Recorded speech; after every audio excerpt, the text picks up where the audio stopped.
If you want to add labels, select the path and then click the label icon.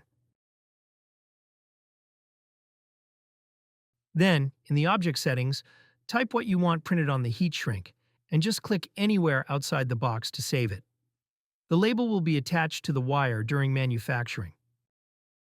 If you want, you can also label your connectors for easier recognition. We can also define the termination type for flying leads and add labels. So let's start by picking a label color for the wire ends. Next, we'll define the termination. For the green-yellow wire, we'll use a grounding ring. The numbers next to flying lead F5 indicate the connection order and are added automatically. Now we'll switch to the two-core paired wire. Set the termination to tinned ends and link it to pins A1 and A2.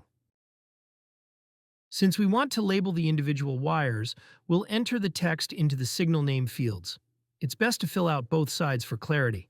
But in this case, only the names on the right side matter, as those will be printed on the heat shrink during manufacturing.